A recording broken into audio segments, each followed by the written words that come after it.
Deus quer que você reine.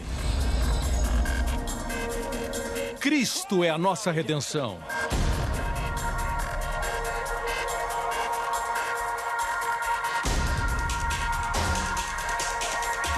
Deus é justo e faz o pecador justo.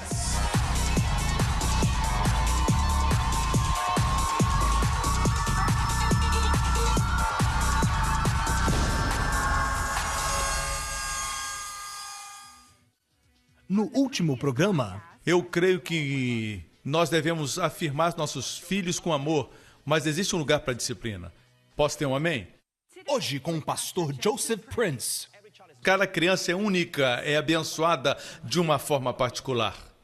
Posso ter um amém?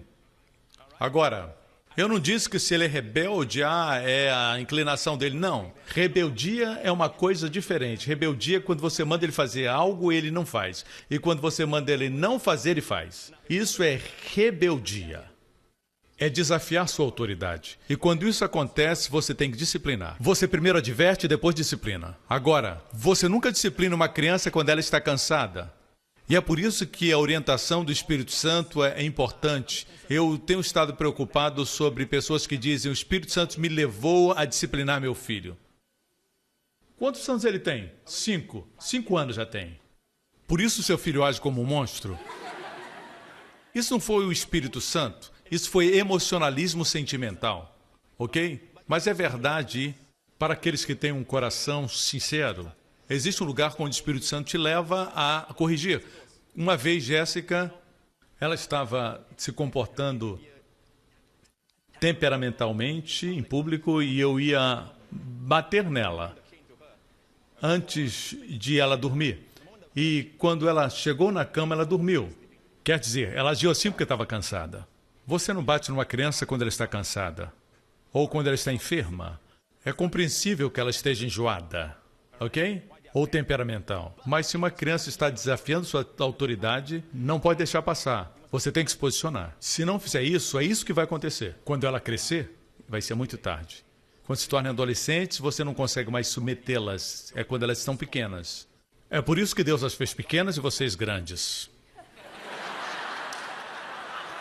Sim, amém. Deus não é sábio. Quando chega na adolescência, eles são grandes e você pequeno. Aí já é tarde. A hora de usar a vara é quando eles são pequenos. E nós vamos falar dos adolescentes daqui a pouco. Existe aqui um princípio para ser aprendido. Quando eles são pequenos, existem pais que dizem: pastor, eu não uso a vara, eu falo com os meus filhos. Eu falo com os meus filhos. Eu comunico.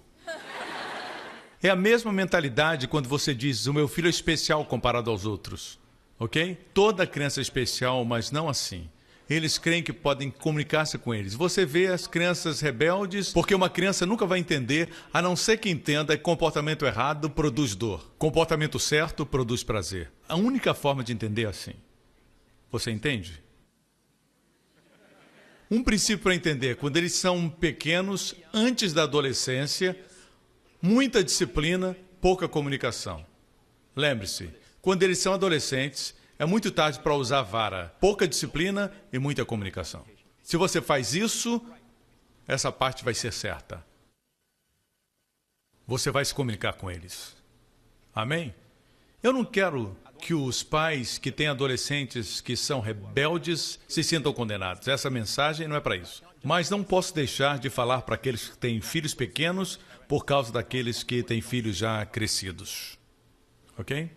E para vocês vamos fazer uma oração. Uma das minhas alegrias como pastor é orar pelos pais de crianças rebeldes e alguns meses depois vê-los entrando e recebendo Jesus. Uma das minhas alegrias. Eu não sei quantas vezes isso aconteceu. Eu posso orar para a mãe está chorando e eu sei que nós oramos. Amém? Essa é uma das minhas grandes alegrias. Não estou dizendo que é tarde, mas quando seu filho é pequeno é hora de disciplinar. Amém? Quando eles são jovens, alta disciplina e pouca comunicação. Quando eles são mais velhos, muita comunicação e pouca disciplina. Agora, uma vez mais, não diga: meu filho é tão especial, mais do que as outras crianças, e parece que você está fazendo com que ele caia. Porque a minha Bíblia diz, o próximo verso: a insensatez está ligada ao coração da criança. Está ligada ao coração da criança. E posso dizer que Jéssica tem insensatez. E o que vai livrar ela disso? Existem pais que trazem seus filhos para mim e dizem: pastor, meu filho tem possessão demoníaca. Ele é tão levado. Mas não ria, estou falando sério. E eu tenho vontade de dizer: essa caça de demônios não sai com jejum e oração. Sim. Esse tipo sai pela vara da correção. Amém? Perceba que Deus usa a palavra vara. Nunca use a sua mão um objeto separado. Separado. Deus é sábio, porque Deus ama o seu filho mais do que você o ama. Deus sabe como ele trabalha, a sua mentalidade, como ele é por dentro. Deus diz: use a vara, não use a sua mão. Sua mão é para amar, para acariciar, para colocar a mão e dizer: eu te amo. Quando você usa a sua mão para corrigi-los, eles ficam confusos. Eles veem a mão se levantando em amor, eles dizem: oh, essa mão é para amar. Você usa outro implemento. Assim eles separam você da vara. Nós temos uma vara pendurada lá em casa. E uma vez nós deixamos, eu e o Andy, esquecemos na cama da Jéssica e ouvimos ela dizer: papai, papai, tira essa coisa daqui, tira isso daqui, tire. E eu fiquei feliz porque ela nunca disse: tira a sua mão. Ela vê aquilo como um objeto. Ela vê um objeto separado de mim. Eu sou para amar, minhas mãos são para amar, eu não uso a mão. A Bíblia diz que você usa vara. Amém? E no hebraico a palavra para vara significa vara. Significa vara. Amém? Ela a livrará dela. Mas pastor, não posso usar vara. Eu amo a minha criança. Eu amo meu filho. Você ama o seu filho? Olha o próximo versículo. Quem se nega a castigar seu filho, não ama. Amém? Mas aquele que o ama, não hesita em discipliná-lo. Você diz que ama o seu filho, a Bíblia diz: se você não castiga seu filho, você odeia seu filho. Ah, não, eu amo meu filho. Isso é sentimentalismo enfermo. Você tem que fazer do jeito de Deus. Verdadeiro amor. Deus ama o seu filho mais do que você ama seu filho. Posso ter um amém? Deus diz: se você ama o seu filho, você o disciplina. Posso ter um amém?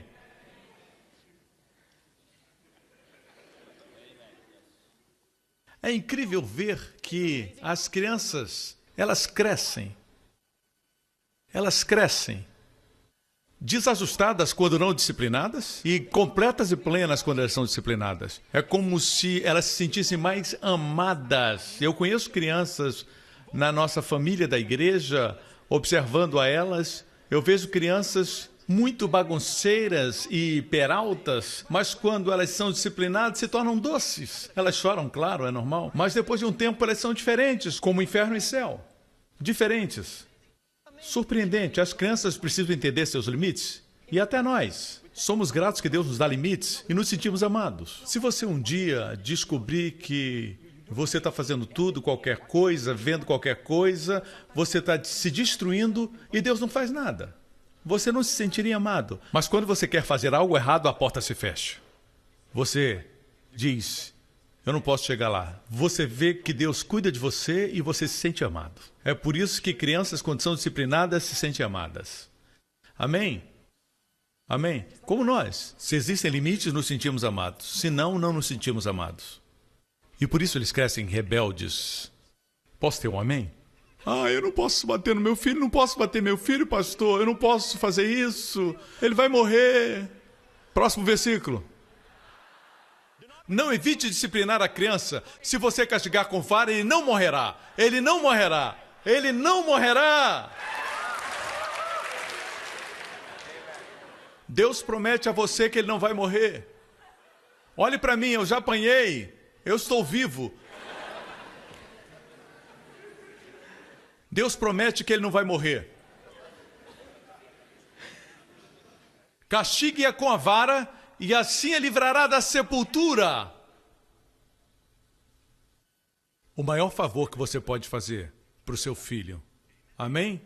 Mas, pastor, eu quero me comunicar. Ele me entende. Eu quero impartir alguma sabedoria para ele. Próximo verso. A vara da correção da sabedoria. Quando ele é pequeno, não comunicação. Mas a criança entrega a si mesma, envergonha a sua mãe. Amém? Veja. Suponha que uma criança que nasceu não receba nenhuma correção. Vamos deixá-la entregue a si mesma. Você vai ver uma criança egoísta. Porque desde que nasce são centrados neles mesmos. Uau! E a mãe vem correndo. Uau! E o pai vem correndo. Depois de um tempo ele diz, é tão fácil, é só gritar que ele vem. Vou tentar de novo. Uau! E eles vêm. Amém? Eles são inteligentes, eles são inteligentes. Mas é claro, se são bebês, existe um tempo para isso. Mas quando eles crescem, se são deixados assim, eles vão trazer vergonha para a mãe. Entregues a si mesmos se tornarão traficantes, assassinos, ladrões, rebeldes contra a autoridade. E provavelmente morrerão cedo. E é porque Deus nos ama e porque você os ama que você os disciplina. Amém? Amém, igreja? A Bíblia até diz onde você deve disciplinar. Nunca na parte da frente. A Bíblia diz que a vara é para a parte de trás. Provérbios. É por isso que Deus, quando fez a parte de trás, ele colocou mais gordura. É a sabedoria de Deus. Essa área está com mais carne. Como Deus é misericordioso.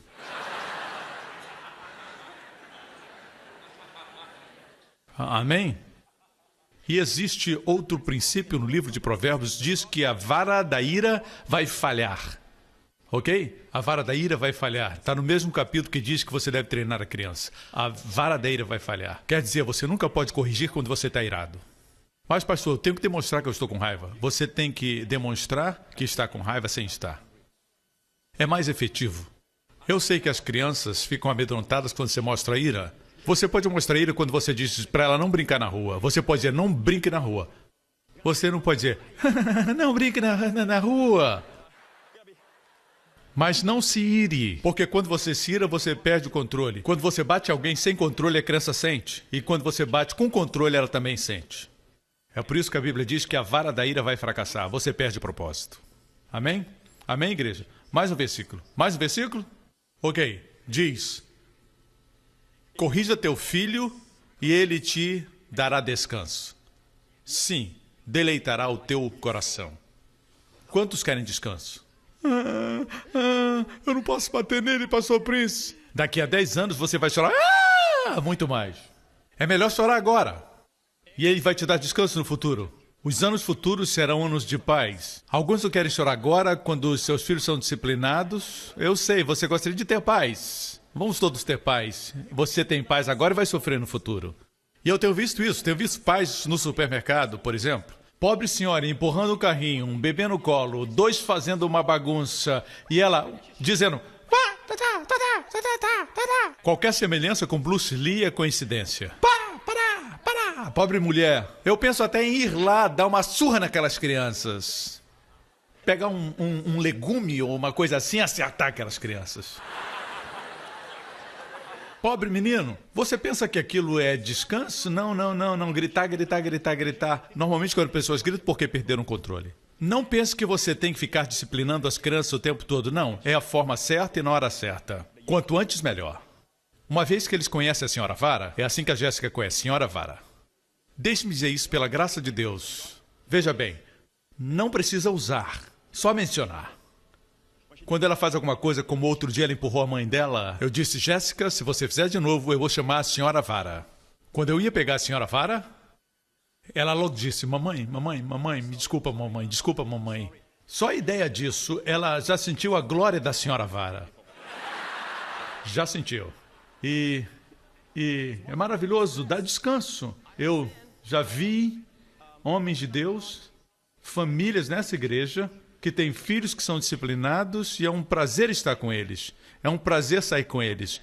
Mesmo pregadores convidados à nossa igreja, eu vejo como seus filhos se comportam. São crianças. E quando eles estão brincando, falando, eles estão sendo crianças. Quando não se comportam, o pai diz, um dedo, e a criança se aquieta. E eles sabem que em casa eles vão ouvir um sermão. Ou talvez apanhar, eles sabem disso. Você não pode chegar nesse nível sem algum tipo de disciplina. Amém? Quando a filha de Dennisburg era criança, tudo o que ele fazia era isso. E ele pregou aqui na nossa igreja algumas vezes. Quando ele estava em público e a criança não se comportava bem, ele só fazia isso. Só isso. E a criança sabia. E o fato é esse. Se eu disser para Jéssica, se você mexer no interruptor uma vez mais, eu vou trazer a senhora Vara. E se ela fizer, eu tenho que trazer. A razão por que as crianças estão confusas é porque, se você fizer isso mais uma vez, eu vou te bater, a gente diz. Uma hora depois, eu te falei, eu vou te bater. E a criança ainda imita. Vou te bater. É o que os pais fazem aqui em Singapura, ok? Se fizer de novo, eu te bato. Meia hora depois. Eu vou te bater, eu te disse. Vou te bater, eu vou te bater. Eu vou acabar morrendo por causa de você. E surra é que é bom nada. E finalmente a criança acaba fazendo o pior e a mãe perde o controle. Se desespera. E vai batendo na criança, batendo. Mas agora, escute-me. Agora a criança está confusa. Em que momento você vai bater? A criança está confusa. Quando você diz, ok, é a última vez, uma vez mais, e eu vou te bater. Ok? A criança sabe que se ela fizer, vai apanhar. Você executa a disciplina. Não importa se chorar. Ela sabe que quando você diz, a próxima vez eu te bato, você vai fazer. Quantos pais dizem, da próxima vez, hein, da próxima vez, hein, da próxima vez, hein? Depois você bate neles e eles dizem, qual vez? Não é justo para eles. Amém? Amém, igreja? Nós estamos dizendo isso porque queremos que você entenda isso, igreja, para que não nos tornemos como um grande homem de Deus nas Escrituras. Na verdade, Deus diz que ele era um homem segundo o seu coração. Ele era um escritor, um poeta, um guerreiro e um amado rei. O seu nome é Davi. Uma falta de Davi é essa. Eu não gosto de apontar o erro dele, mas ele tinha uma falta. Ele não sabia como criar seus filhos. Mais de um deles, Absalão, ele tinha um filho Absalão, um homem muito elegante. A Bíblia diz que era o homem mais bonito de Israel. Cabelo longo. A Bíblia diz que ele tinha um cabelo longo. E a verdade é essa. O que aconteceu é que um dos seus meio-irmãos estuprou sua irmã. E Davi não fez nada. Ele mimou seu filho. E o certo seria disciplinar seu filho. E Absalão fez justiça com as suas próprias mãos e matou seu irmão. Seu meio-irmão.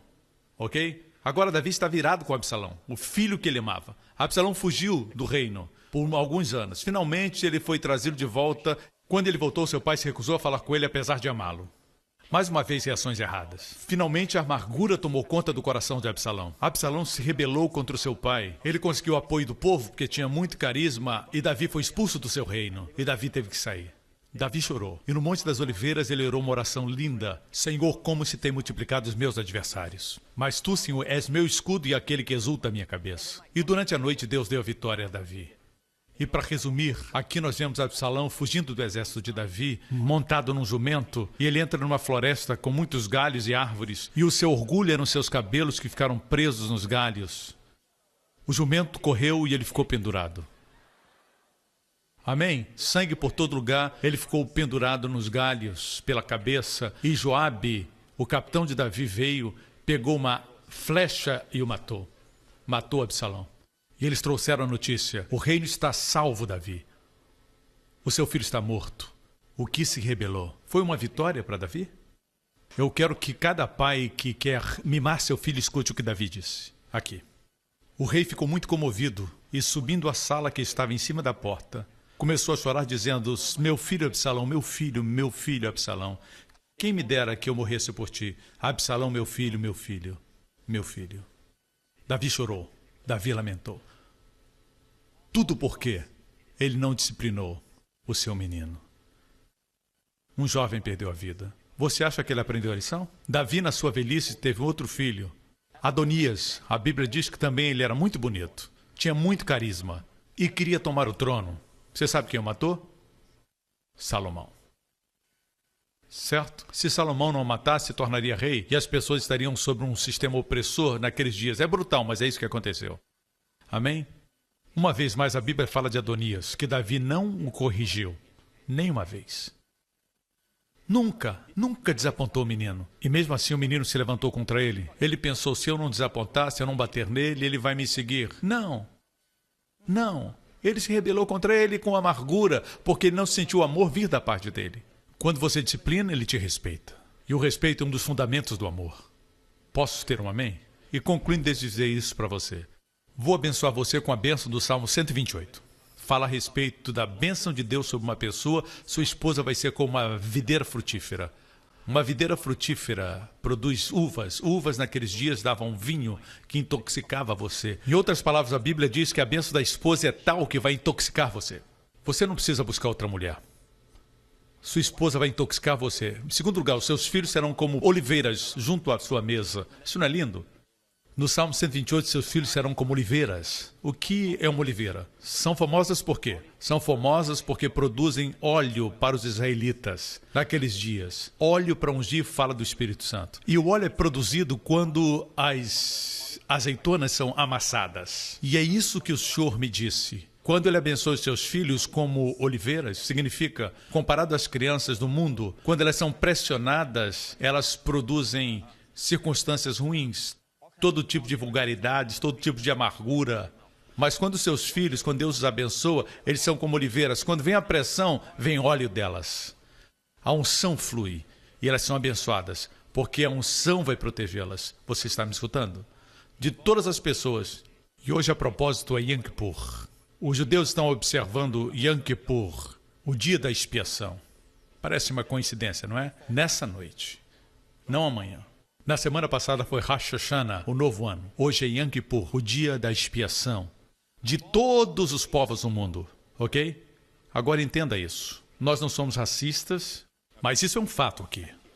Deus diz na sua palavra que de todas as raças do mundo, essa raça é uma minoria. E mesmo assim, eles têm mais prêmios Nobel do que todas as raças combinadas. Eles são os maiores inventores, cientistas, músicos, pessoas criativas, banqueiros, pessoas que produzem invenções na ciência e cura de enfermidades incuráveis. E eles são judeus. Como minoritários, eles são aqueles que movimentam e que realizam coisas na vida. Você quer saber o segredo deles? Duas coisas. Pais que observam o livro de Provérbios.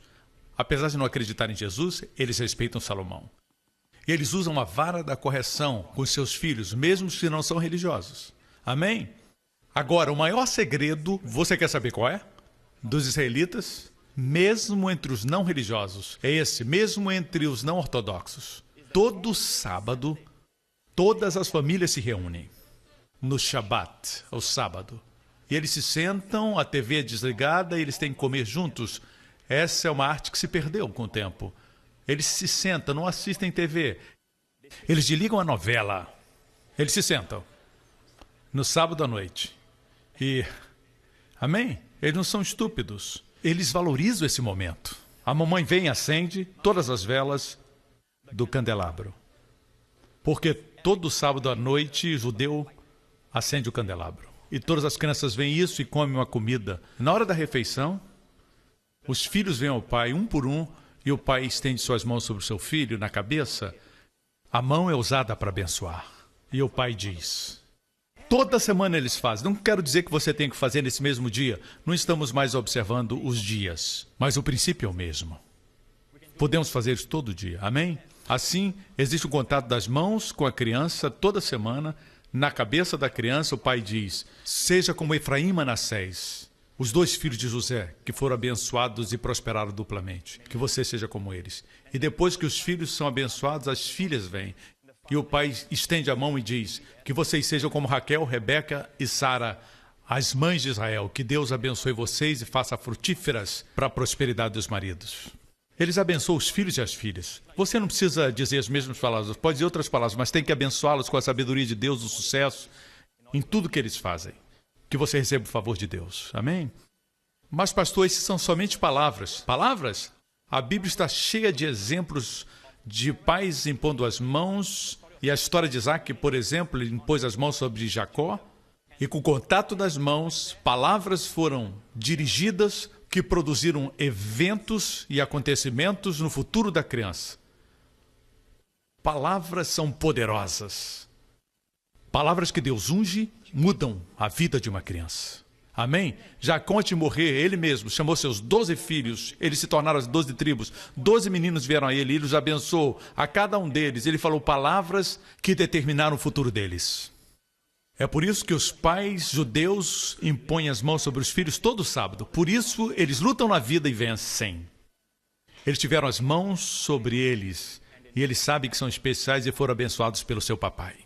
Antes do meu pai falecer, ele recebeu Jesus. E 2 ou 3 anos antes de passar para a eternidade, eu me lembro, 4 anos, na verdade. E ele recebeu a Cristo, e nós não fazemos isso na nossa família. Nós fomos à cozinha e nós lemos a respeito de Isaac abençoando Jacó, e eu queria que ele me abençoasse porque eu sabia que os dias dele estavam contados. Eu queria a bênção, mas nós não temos essa prática na nossa cultura. E eu fui para a cozinha e fui lá, e eu lavei minhas mãos, eu tinha vergonha, eu não tinha coragem de dizer para ele me abençoar. Ele ia rir de mim, eu pensei. Finalmente eu tive coragem. Eu fui para ele e disse: pai, o senhor podia, por favor, como a Bíblia diz, impor as mãos sobre mim? E as mãos dele se levantaram assim. Ele era um recém-convertido e não conhecia essas coisas.